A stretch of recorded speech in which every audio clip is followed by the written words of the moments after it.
ကျွန်တော်ကကျမ်းမာရေးနဲ့ပတ်သက်လို့အကြံဉာဏ်ပေးတဲ့အလုပ်လုပ်တယ် wellness advisor လို့ခေါ်တာပေါ့နော်ကျမ်းမာရေးနဲ့အကြံဉာဏ်ပေးတဲ့အလုပ်လုပ်တဲ့အခါကျတော့ကျွန်တော်ရှေ့ကိုကျမ်းမာရေးမကောင်းတဲ့သူတွေကသူတို့ကုသမှုတွေနဲ့ပတ်သက်ပြီးတော့သူတို့အစားအသောက်တွေနဲ့ပတ်သက်ပြီးတော့ကျမ်းမာရေးအကြံဉာဏ်လာပြီးတော့ယူကြတယ်ယူတဲ့အချိန်မှာကျွန်တော်အမြဲတမ်းမေးခွန်းမေးတယ်ကျွန်တော်ယောဂအတွက်စားတဲ့အစားအစာကိုညွှန်ပေးပါဘယ်လိုအစားအစာမျိုးကိုစားရင်ကျွန်တော်အားရှိမလဲဆိုတဲ့မေးခွန်းမျိုးကိုမေးတယ်ဒီအခါအမြဲတမ်းကျွန်တော်ခေါင်းထဲမှာပေါ်လာတဲ့စကားတစ်ခုကကျွန်တော်ဖေဖေနဲ့ကျွန်တော်မမေကျွန်တော်မိဘနှစ်ပါးပြောခဲ့တဲ့စကားအဓိကအဖြစ်တော့ကျွန်တော်ဖေဖေပြောခဲ့တဲ့စကားကျွန်တော်ဖေဖေကအမြဲတမ်းကျွန်တော်ပြောတယ်ဖြိုးမောင်မင်းထမင်းစားကွာမင်းအရန်ပယ်နေတယ်မင်းထမင်းမစားဘဲနဲ့တေးစားနေရမယ်မင်းအားမရှိဘူးအရန်ပယ်နေတယ်ထမင်းစားမှဖြစ်မယ်အဲ့ဒါကိုကျွန်တော်တို့ရဲ့ဒီအတိုင်းဝိုင်းတစ်ခုပေါ့နော်ငယ်တော့ကျွန်တော်တို့10ကျော်သက်တော့ကျွန်တော်တို့ society တစ်ခုအတူတူပြောတယ်ဟုတ်တယ်ကျွန်တော်ငယ်စဉ်တောင်ကြီးကလေးဘဝတော့ကျွန်တော်ထမင်းမစားဘူးထမင်းနဲ့ဟင်းပုံပေးလို့ရှိရင်ဟင်းတွေပဲရွေးစားသွားတယ်မမဟင်းချက်ကောင်းတော့ကြက်ကြော်လေးတွေကြက်သားလေးတွေဒီလိုမျိုးလေးတွေစားသွားတာလေးတွေရှိတယ်တခါတည်းကြတော့ကျွန်တော်တို့တည်ပုတ်ပူပေးတယ်ကျွန်တော်အဖေကပုတ်ပူပေးလို့ရှိရင်ကျွန်တော်တည်စားတယ်တည်စားပါလေးစားလဲဆိုကျွန်တော်အာတာလုံးဥကြိုက်တယ်အာတာလုံးဥတွေစားတယ်ပြီးပြားမှုတွေစားတယ်ပြီးပလောပီနံဥတွေစားတယ်တခါကျရင်ကစုံဥတွေစားတယ်ဒီကစုံစားပြီးသွားလို့ရှိရင်ကျွန်တော်ပိုက်ကြီးပြည့်သွားပြီးစိန်ပြေးလိုက်တိုင်းစောကြတယ်အဲ့တုန်းကဆိုလို့ရှိရင်ကျွန်တော်ပိန်ပေမဲ့အားရှိတယ်အခုတော့ထမင်းကကျွန်တော်အသက်ကြီးလာတော့ကျွန်တော်ထမင်းတအားကြိုက်တယ်ဟင်းအနှစ်တွေကြိုက်လာတယ်ငပိတွေကြိုက်လာအဲ့အချိန်မှာကျွန်တော်ဝလာပေမဲ့ကျွန်တော်အားရှိတယ်လို့ကောက်ကိုမခံစားတော့ယောဂတဲ့တယောက်လို့ခံစားရတယ်ကျွန်တော်အခုဆိုလို့ရှိရင်တော့ပြင်ဆင်ပြီးတော့ချဖို့ကြံစည်နေပါပြီ weight ချနေပါပြီပေါ့နော်ဟုတ်ပြီ weight ချနေပြီအဲ့ဆိုတော့ကျွန်တော်ဆက်ပြောမယ်ကျွန်တော်တို့ပပကကျွန်တော်တို့ဖေဖေနဲ့မေမေကကျွန်တော်တို့ပေးတဲ့ logic ကမင်းတို့ထမင်းစားမှအားရှိတယ်ဒီလိုဥစ္စာကျွန်တော်တို့အသက်40ကျော်เนาะကျွန်တော်တို့ဒီ age group မှာအများနဲ့ခက်စားတယ်ဟဲ့ပဲထမင်းစားကြတယ်ကျွန်တော်တို့လိုအသက်40ကျော်တွေ30ကျော်တွေမြည်ကြည့်လိုက်လို့ရှိရင်ထမင်းကိုအားပြုပြီးစားကြတယ်ဟုတ်တယ်ထမင်းအားပြုပြီးစားကြတယ်ပြည်သက်တော်တော်များတယ်ကျွန်တော်ကိုယ်တိုင်လည်းထမင်းပြီးအားပြုပြီးတော့စားကြတာဒါပေမဲ့ထမင်းစားလို့အားမဖြစ်ဘူးထမင်းစားတာနာတကြယောဂတွေဖြစ်တယ်စီးကျူသွေးတိုးတွေဖြစ်တယ် insulin ရင်ပါတယ် insulin resistant တွေဖြစ်တယ်ဆိုတော့စပြီးပြောလာပြီဒီလောက်ရက်ကမှန်တဲ့အကြောင်းလည်းတဖြည်းဖြည်းနဲ့လက်တွေ့ကျင့်သုံးခြင်းအားဖြင့်သိလာကြတဲ့လူတွေလည်းများတယ်เนาะအများစုရှိလာတဲ့ခါမှာသူတို့ရဲ့ကောင်းတဲ့ဝင်မျှပြီးတော့အခုထမင်းမစားတဲ့ pride ကတော်တော်လေးကျေပြန်လာပြီအဲ့ဆိုကျွန်တော်တို့အဖေတွေအမေတွေရဲ့စကားကတနည်းအားဖြင့်ပြောလို့ရှိရင်တော့တွေ့ဖယ်သွားတာပေါ့ဟုတ်ပြီလူကြီးမိဘတွေပြောတဲ့စကားကလည်းမှန်တယ်လို့အမြင်နဲ့မထင်တဲ့ကာလမသုံးမှာဘုရားပြောခဲ့ပြီးသားဒါပေမဲ့တချို့စကားတွေကတော့မှန်တယ်ဒါပြင်ဂယ်လီလီယိုဆိုလို့ရှိရင်ကွာနေကိုကဘာကြီးကပတ်နေတယ်လို့ပြောတာနဲ့ဘာသာရေးကောင်းဆောင်တွေကသူ့ကိုကွန်ပျူတာလိုက်ကြအောင်ဟုတ်ပြီဒါပေမဲ့သူပြောတဲ့စကားတိတ်မကြောင်မှန်တယ်ဆိုတော့တိလာလို့ဂယ်လီလီယိုကလည်းလေးစားအားကြောင့်ပဲပုံကိုကြီးဖြစ်လာတယ်အဲ့လိုမျိုးပဲကျွန်တော်တို့တွေကလည်းဒီလို society မှာပေါ့နော် society ဆိုလူမှုအတိုင်းဝိုင်းမှာလက်ခံတဲ့ကျန်းမာရေးယူဆချက်တွေရှိတယ်လို့လူမှုရေးအတိုင်းဝိုင်းမှာလက်မခံတဲ့ကျန်းမာရေးယူဆချက်တွေလည်းရှိတယ်ဥနာကထမင်းစားလို့အားရှိတယ်ဆိုတဲ့ဥစ္စာအခုမှတိတ်လက်မခံတော့ဒါပေမဲ့ဂယ်လီလီယိုလိုစကားမျိုးကလည်းတချို့စကားတွေကလည်းလက်ခံတယ်ဘာဖြစ်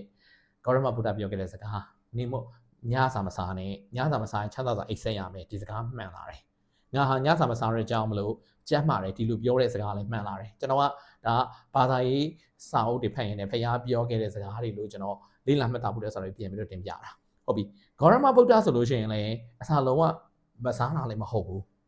းဒါပေမဲ့တတ်တတ်ဒီတော့ဆုံးသူဖုံးပေးတယ်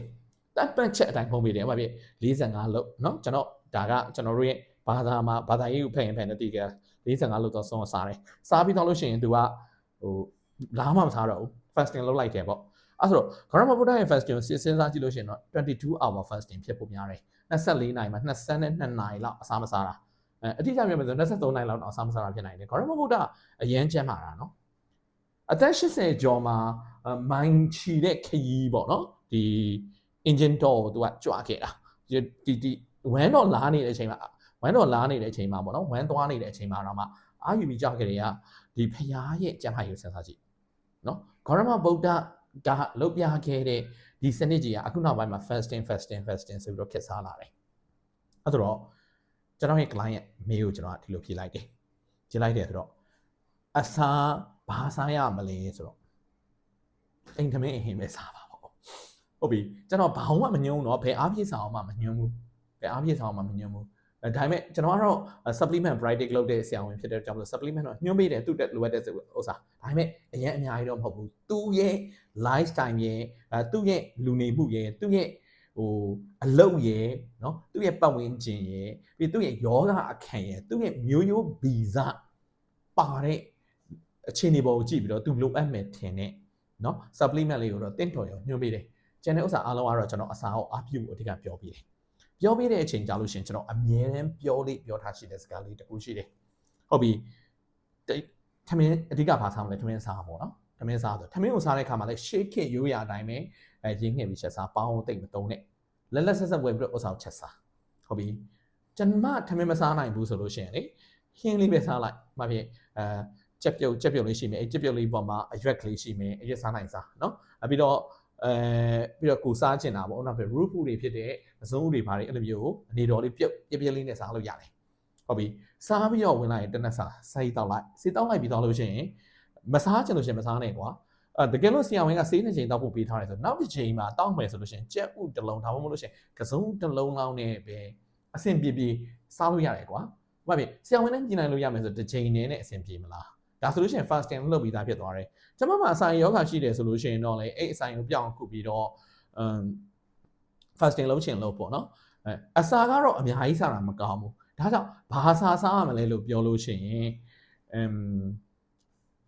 ဘာမှမစားတာပိုကောင်းတယ်ကျွန်တော်အမြဲတမ်းအဲ့လိုပြောတဲ့အခါမှာရုပ်တရက်ကျွန်တော်ရဲ့ client တွေကလှမ်းသွားတယ်ဆရာဘာပြောတာလဲဘာမှမစားတာကောင်းတယ်ဆို